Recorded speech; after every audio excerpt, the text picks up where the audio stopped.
الحمدللہ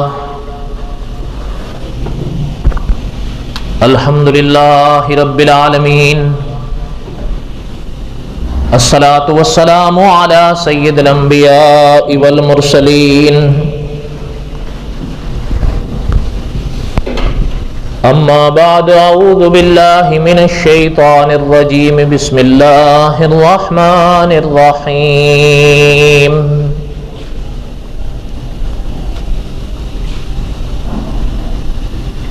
نحن نقص عليك احسن القصص بما اوحينا اليك هذا القرآن وان كنت من قبله لمن الغافلين۔ صدق الله العظيم وبلغنا رسوله النبي الكريم ونحن على ذلك لمن الشاهدين والشاكرين والحمد لله رب العالمين۔ اللهم صل على محمد وعلى آل محمد كما صليت على إبراهيم وعلى آل إبراهيم إنك حميد مجيد۔ اللهم بارك على محمد وعلى آل محمد كما باركت على إبراهيم وعلى آل إبراهيم إنك حميد مجيد۔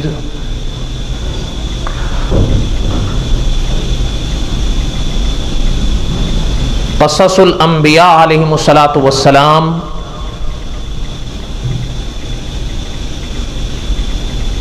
ہم پڑھ رہے ہیں۔ حقیقت یہ ہے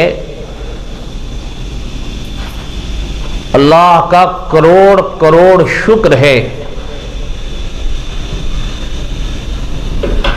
کہ اللہ تعالی انبیاء علیہم الصلاۃ والسلام کی سیرت طیبہ بیان کرنے کی توفیق بخشیں۔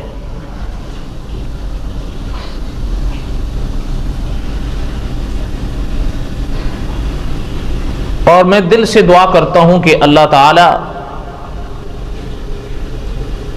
ہمت، توفیق، اخلاص نصیب فرمائیں کہ ہم قصص الانبیاء علیہم الصلاۃ والسلام کو اپنی بساط تک، اختتام تک پہنچا سکیں۔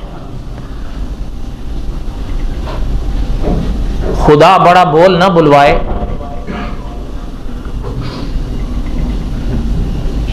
میری نجات کا ذریعہ ہے یہ گر اگر خدا کی بارگاہ میں قبول ہو گیا تو۔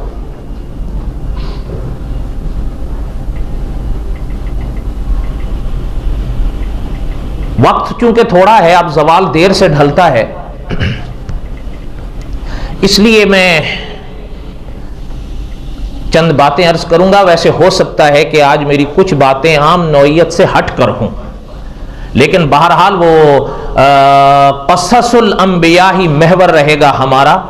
لیکن میں یہ بھی چاہتا ہوں کہ ہمارے اکابر علماء حق نے جہاں قصص الانبیاء علیہ الصلوۃ والسلام لکھا ہے یا بیان فرمایا ہے، تو ساتھ ہی میں عقیدے کی بھی وضاحت فرمائی ہے تاکہ ہمارا اور آپ کا عقیدہ بھی بنے۔ اس لیے کہ یاد ہوگا آپ کو، میں نے ایک دفعہ عرض کیا تھا کہ شیخ الاسلام علامہ شبیر احمد عثمانی رحمۃ اللہ علیہ اپنی تفسیر عثمانی میں لکھتے ہیں کہ اچھے اعمال کی روح، اعمال صالحہ کی روح صحیح عقیدہ ہے۔ عقیدہ ہے تو عمل میں جان اور وزن ہوگا، عقیدہ نہیں ہے تو اس عمل کا کوئی اعتبار نہیں ہوگا۔